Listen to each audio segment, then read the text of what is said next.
किसी के झांसे में ना आए। लेकिन भारतीय जनता पार्टी जो है काफ़ी जगह में जाके यही बोल रही है कि यहाँ पर सिर्फ मुस्लिम्स के लिए ही ममता बनर्जी काम करती हैं, बाकी लोगों के बाकी वर्ग के लिए काम नहीं कर रही है। इसके बारे में पहले आपको क्या कहना है? देखिए, भारतीय जनता पार्टी क्या कहती है इस पर टिप्पणी करने अगर मैं जाऊंगा तो मेरा एनर्जी वेस्ट हो जाएगा।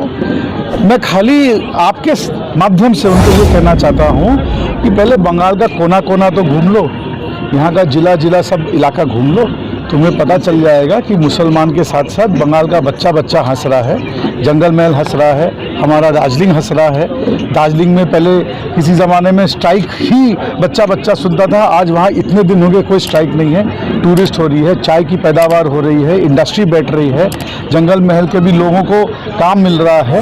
हमारे झारग्राम में जो आदिवासी है उनकी जो फोक आर्ट है उसको पहचाना जा रहा है। तो डेवलपमेंट ऑल राउंड हुआ है। क्योंकि ममता बनर्जी के लिए एक बात आप लोगों को साफ कर दूं, वो 11 करोड़ बंगाल की जनता के लिए काम करती है, चाहे उन्होंने उनको वोट दिया हो चाहे नहीं दिया हो। और ममता बनर्जी का जो वोट शेयर है वो अगर आप लोग देखिए पिछले इलेक्शन में भी वो 43% 44% कुछ था।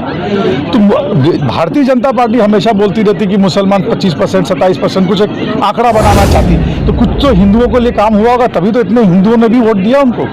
दूसरी तरफ से भारतीय जनता पार्टी ये भी है जसप्रीत का सब इंजरी आया होगा, लेकिन वो वोट के लिए सिंपैथी वोट अभी गेन करने की कोशिश कर रही है। व्हील चेयर में बैठकर हर जगह जो प्रचार के निकल पड़ी। हमारे यहाँ एक कहावत है, खिसियाई बिल्ली खंबा नोचे।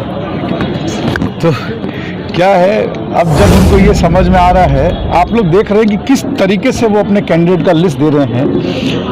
मैंने अपने चुनावी 25 साल के चुनावी करियर में मतलब पॉलिटिकल करियर में ऐसा कभी नहीं देखा कि एक सिटिंग यूनियन मिनिस्टर को एक एमएलए का इलेक्शन लड़ना पड़े, 4 सिटिंग एमपीज को इलेक्शन लड़ना पड़े। इसका मतलब ये उनको समझ में ये बता रहा है कि उनके पास कैंडिडेट्स की किस तरह कमी हो रखी है, और ये कहीं ना कहीं उनकी घबराहट का, उनके हार का भी एक सिग्नल देता है। तो उस समय अब जब अभी से तो ग्राउंड तैयार करना पड़ेगा। 2 मई को तो कोई उनकी आवाज़ ही नहीं सुनेगा, कोई बात ही नहीं सुनेगा, क्योंकि 2 मई को तो सब हम लोगों के साथ विजय दिवस में शामिल होंगे। तो ये सब कुछ ना कुछ उनको बोलना पड़ेगा। अगर आप लोग थे वहाँ पे रविवार को दीदी की रैली थी, हम तो साथ में थे, हम लोग सब दीदी के साथ चले पूरा 5 किलोमीटर। पाँव में प्लास्टर लगा हुआ है, SSKM का हर डॉक्टर झूठा है, सिर्फ बीजेपी के डॉक्टर सच्चे हैं। भाई अब तो हम ऑफर नहीं कर सकते, अगर मेरे से चोट लगी होती तो मैं बोल देता भाई आके जांच कर ले भाई, बट दीदी के यहाँ पे तो हम ये ऑफर नहीं कर सकते, चोट में है। सवाल ये भी खड़ा हो रहा है कि नंदीग्राम में जब वो उनको ये एक्सीडेंट हुआ था तो वो SSKM तक क्यों पहुंची? नंदीग्राम में भी तो सुपर स्पेशलिटी हॉस्पिटल था, तो उन्होंने प्रिमिटिव वहाँ क्यों नहीं? देखिए ऐसा है, वहाँ पे जो डॉक्टर्स लोग थे उन लोगों ने तुरंत कॉन्फ्रेंस किया, कंसल्टेशन किया और एक फैसला लिया गया, ग्रीन कॉरिडोर बना के तुरंत दीदी को कलकत्ता शिफ्ट कर दिया जाए, क्योंकि उनको हार्ट का या और भी कोई भी कॉम्प्लिकेशन अगर होगा तो कलकत्ता में ज़्यादा हम लोग बेटर है। मान लीजिए कोई डॉक्टर को बाहर से बुलाना पड़े, आप एक चीज़ सोचिए, मान लीजिए कोई एयर एम्बुलेंस या कुछ भी ऐसा काम करना पड़े, तो नंदीग्राम में जो फैसिलिटी है, कलकत्ता में जो फैसिलिटी, डेफिनेटली उसमें ज़मीन आसमान का फ़र्क है। मतलब यहाँ अगर आपको एयर एम्बुलेंस उतारना पड़ेगा तो कलकत्ता में तो एयरपोर्ट है, नंदीग्राम में तो एयरपोर्ट है नहीं। कोई डॉक्टर बाहर से बुलाना पड़ेगा तो वो आएगा, फिर नंदीग्राम जाएगा, इससे अच्छा वहाँ हो जाएगा।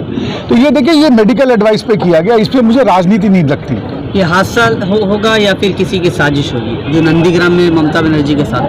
देखिए, एक चीफ मिनिस्टर के साथ इस तरह का होना, ये दीदी को जो कुछ कहना इस सब्जेक्ट पे कह चुकी है। हम लोग दीदी के बोले हुए बयान के ऊपर में कुछ भी किंतु परंतु ऊपर में जोड़ना कम करना उचित नहीं होगा।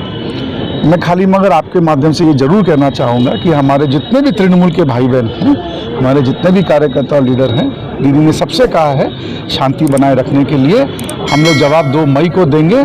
हम लोग हिंसा से या कोई भी ऐसी काम से जवाब नहीं देंगे जिससे लोगों को तकलीफ पहुँचे, जिससे हम लोगों का और तृणमूल का और दीदी का नाम बदनाम हो। जोरा साकू असेंबली कंस्टिट्यूंसी से आपको चुना गया, दीदी ने आप पर भरोसा किया है, तो यहाँ के लोगों को आप क्या कहना चाहेंगे? क्या एजेंडा लेकर लोग आपको मतलब वोट देंगे? पहले तो आपका बहुत बहुत धन्यवाद, क्योंकि आपने कहा जोड़ा साकू से चुना गया है, क्योंकि अभी इलेक्शन होना बाकी है। मैं प्रार्थी हुआ हूँ। नहीं, देखिए, जोड़ा साकू के जो लोग हैं ये अपने आप में मिनी इंडिया है। यहाँ पे बिहारी, मारवाड़ी, मुस्लिम, गुजराती, चाइनीज़, यहाँ आपको हर तरह के लोग मिलेंगे और ये बिज़नेस डिस्ट्रिक्ट भी है। यहाँ पे लोग पुराने ज़माने से रह भी रहे हैं और यहाँ पर जो भी काम होता आया है हम लोगों का उसको और बेहतर करेंगे। जो भी नया काम हम लोग लेंगे, लोगों की राय मशवरा से, लोगों की तकलीफ़ों को समझ के उनको लेंगे।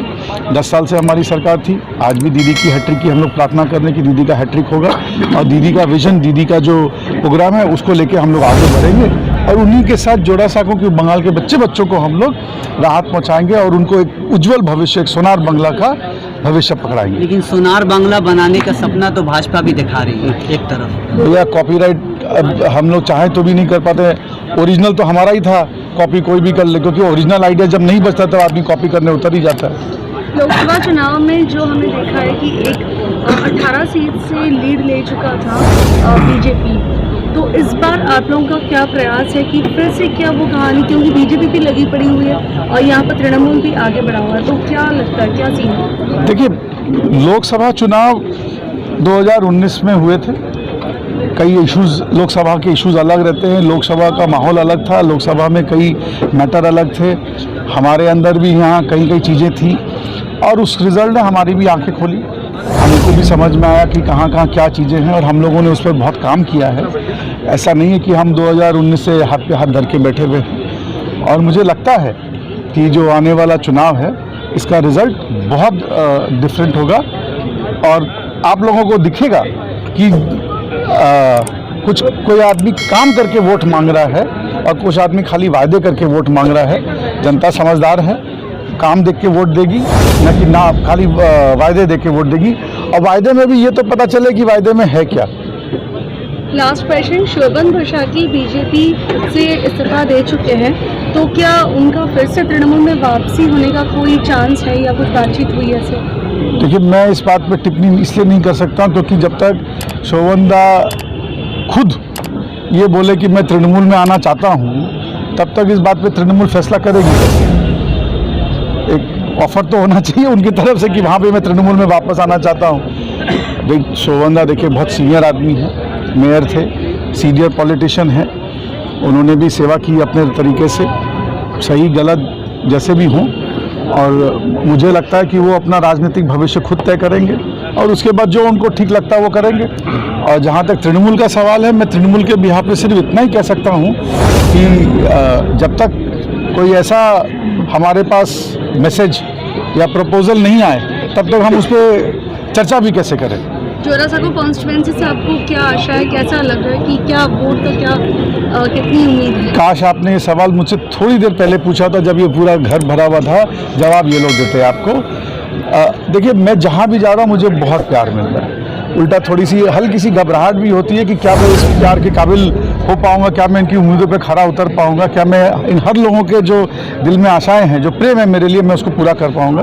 बट मुझे लगता है दीदी के आशीर्वाद से, ऊपर वाले के आशीर्वाद से मैं इनके सब उम्मीदों पे खरा उतरने की पूरी चेष्टा करूँगा और बहुत सीरियस प्रयास करूँगा कि इनके जीवन को थोड़ा बेहतर बना सकूँ। 2 तारीख